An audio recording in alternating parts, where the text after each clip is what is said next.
This is 11 things you need to know about the Lumix S9 before you buy it. Thing 1. The Lumix S9 and the Lumix S5 Mark II share the exact same sensor. This means it has the same frame rates, the same resolutions, the same dynamic range, and the same lens mount as its big brother, the S5 Mark II. This has been extremely useful for my content creation workflow, as whenever I need to take a photo or film one of the other cameras, it's as easy as swapping the lens from the camera I was using onto the other camera that I want to use. It's also great to have the reassurance that both cameras create such a great image. For example, in a situation where a smaller camera is easier to use, like for a top-down shot with a C-stand, or rigging a camera onto a car, it's much easier to use the S9 than the S5, and knowing I can take the same lens and get the same image on this camera, it's perfect. It's great to have that confidence to know that this will look just as good as the S5 Mark II. Thing number 2. The S9 cannot record RAW over external HDMI. In fact, it only has micro HDMI, so it can't even do HDMI. That is a big difference between the S9 and the S5 Mark II, where you can record ProRes RAW or Blackmagic B RAW over HDMI. The S9 unfortunately does not have this feature. But if you look at who this camera's for, I think that kind of makes sense. RAW video is very nice to have, but this camera was clearly made for content creators, people who need to turn out content fast. So building in a feature like RAW video wouldn't really make a lot of sense when someone who wants that kind of feature could go for something like the S5 Mark II or the G7. That's not to say that the S9 can't be used in a more professional setting, but I think there's other cameras that are better suited for that when this camera was clearly made for content creators posting on YouTube, TikTok, and Instagram every week. So it does kind of make sense to me why the S9 doesn't shoot RAW, and perhaps as well there's a limitation with what micro HDMI can deliver compared to HDMI, so it could be that as well. Thing number 3. The Lumix S9 is a dual native ISO camera. The native ISO of your camera is the ISO value at which your camera performs its best. It produces its best, cleanest, highest dynamic range image. And the S9 has 2 of these, 640 and 4000. Perfectly matching its big brother, the S5 Mark II. With its large full-frame sensor and its dual native ISO, highest one being 4000, it makes the S9 a really good choice for some low-light filmmaking. Thing number 4. Color matching. Because the sensor of the S9 is the exact same one from the S5 Mark II, they share all the same capabilities and the same color science. And since they both shoot in Panasonic's V-Log, they both have great dynamic range. Shooting in V-Log means it's very easy for them to color match. I mean, it's the same sensor, so the colors already match, but it's great that we have access to a high dynamic range picture profile like V-Log. V-Log is an amazing log picture profile that captures lots of dynamic range and gives you total flexibility when it comes to color correction and color grading. Of course, with other cameras that shoot in log, you can match the log profiles to each other, but it does take a little bit more work. The fact that this isn't even a factor when it comes to matching the S9 to the S5 Mark II and other Lumix cameras is a filmmaker's dream come true. A way that I like to use the S9 is as a B cam to my S5 Mark II, and the fact that the sensor is the same and the color science is the same means this is the perfect camera to do this. Thing number 5, 6K opengate. Oh, having 6K.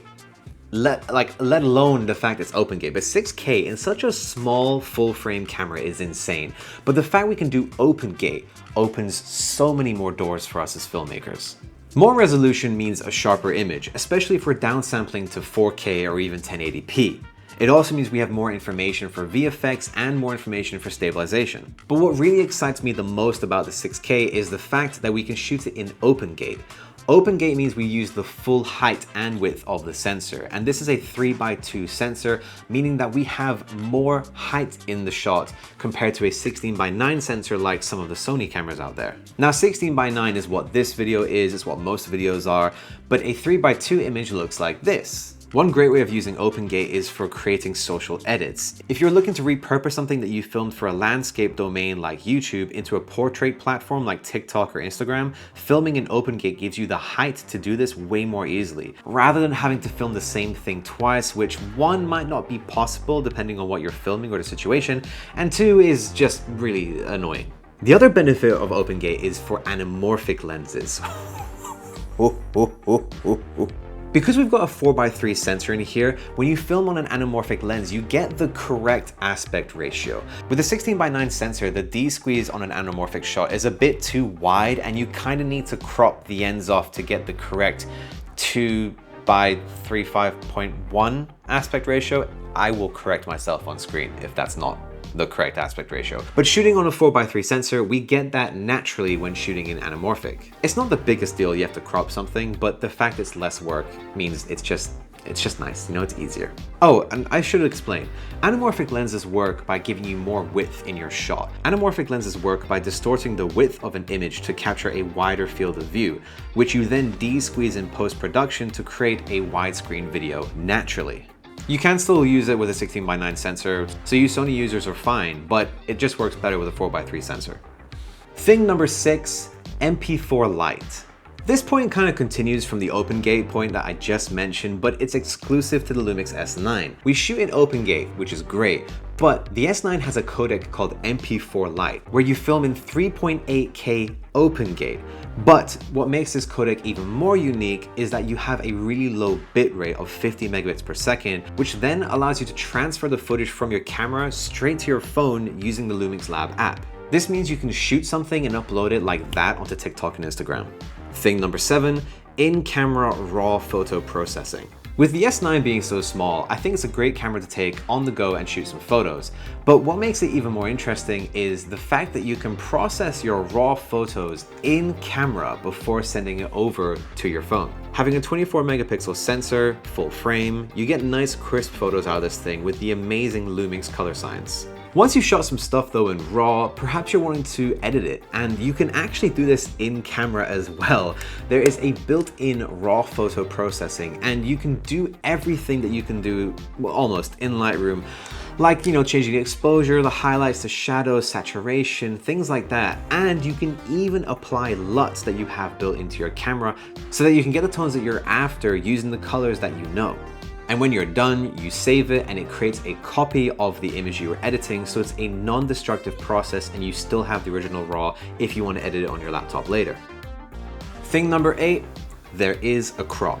The S9 offers a lot of great codecs and frame rates, but one thing to bear in mind when you're filming in 4K 60 is there is a crop. Now, depending on who you are and how you use your cameras and lenses, this could be a problem for you, or this could be a non-issue at all. The way I see it, I get more reach out of my lenses, so I see this as kind of a useful feature, but I do understand that if you wanted to shoot something really wide and also in slow motion, it's a little bit difficult to do that. Personally, when I'm filming slow motion, I'm filming tighter shots on this subject. So it's never really going to be an issue to me having that crop because I was going to get closer to my subject anyway. I find this especially useful when I'm using my 18mm. When I go from vlogging to wanting to shoot some B-roll, it goes from an 18 to like a, I'll write it here, I don't know. But it goes to a much closer focal length, let's say 35 or something. And that can be pretty useful. There are only 2 frame rates that have a crop on the S9, 4K 60 and 1080p at 180 frames per second. All other frame rates maintain the full sensor size of the camera. Thing number 9, there's only one SD card slot on the S9. This can understandably be an issue for people who are used to having one SD card be a backup for another. I can see this being a big problem for wedding photographers or videographers where you only have one shot to capture the thing, and if you miss it, it's gone. And what's worse is if you did capture it and that card gets corrupted, then you don't have a backup. And yeah, that's not great. I think whether this is important or not just depends on what you do. If you're not a wedding photographer or videographer, then perhaps this will be a non-issue for you. It's never really been a problem for me with my own content creation workflow. For one, I've never had an SD card fail me. Fingers crossed now that I've said that. But 2, for what I shoot, I'm able to reshoot if needed. We've all been there where you've accidentally formatted a card when that had stuff on it that you were about to use and you didn't realize. Yeah. And you know, with what I do, I'm able to reshoot it. So it just depends on what you do on whether or not this is an annoying thing for you. Thing number 10, the audio interface. The audio interface is a little bit different compared to most mirrorless cameras now. And I think it's pretty clear why this was done because of who the camera was designed for, but I'll get there in a second. The S9 has a microphone input on the left side, and that's it. There's no headphone jack on this camera anywhere, which means unfortunately you can't monitor your audio at all. This is a bit of a bummer if you were looking to do things like interviews because it makes it harder to monitor your audio beyond just looking at some audio meters on your screen and gauging things as best you can. Coming back to who this camera was designed for, I think it kind of makes sense as to why they left out the headphone jack, but I am of course totally in the camp of people who would rather have one than not. It's still totally doable to record good audio with a shotgun mic on top of the S9. Once you set it up one time and you know where your levels are at, you only need to set it up once and then you're done. You know, as long as your audio levels are kind of the same and you check that, I don't know, if you have a meter that you can change your microphone hasn't changed when you last had it in your camera bag, you're probably never gonna have to worry about this again. Thing number 11, LUTs. The S9 has a revamped LUT interface which allows users to quickly change the LUTs that they have burned into their footage. You can store up to 40 LUTs internally on your S9, and this allows you to just really quickly get the looks that you're after for your footage. Where this comes in handy most is when you have a quick turnaround for your content. So content creators are obviously in mind with this feature. People who are posting daily to Instagram and TikTok, this will save you so much time because you can still have beautiful cinematic colors. Use vlogs to get the most dynamic range out of your camera so you'll have the best image possible, and you don't have to do any color correction in post. Plus, if you shoot in MP4 Lite, you don't even have to send it to your laptop. You can send the video straight to your phone, maybe do some minor tweaks in TikTok or Instagram, or if you want to do a bit more editing, you can use an app like CapCut. When Lumix announced this feature for the S9 at Japan, that was one of the reasons I picked this thing up. I've personally found this very useful for my workflow as a content creator. Speed is just as important as quality, so being able to take a step out of the process, color grading, is a huge help. There's still loads of times where I want to shoot log and control that process, and also, you know, I do enjoy color grading as well. It's interesting to try new looks out and tweak the ones that I've made already. But having the option to easily bake in a variety of looks into my footage whenever I want is a huge help. The other cool thing as well with the LUTs, once they're on your camera, if you go into your photo styles and then choose my photo style, you can actually customize the intensity of the LUTs that are being burnt into your footage, and you can even combine LUTs together. So you can create custom looks within the S9 with the LUTs you have on the camera. Really, really cool thing. I don't use it too often because I just use the quick LUT selection process instead, but it is nice to know that if I just spend a little bit more time, I can actually fine tune the LUTs in camera. It's much easier than having to go back to a computer and then put it back on the SD card and then upload it to the camera again. So much quicker. If you were looking to buy the S9, I hope this video helped you out because there are a lot of features packed into this tiny little camera. And if you're curious about the big brother to this camera, the S5 Mark II, take a look at these videos here where I talk about reasons to get it and reasons that you probably shouldn't get it.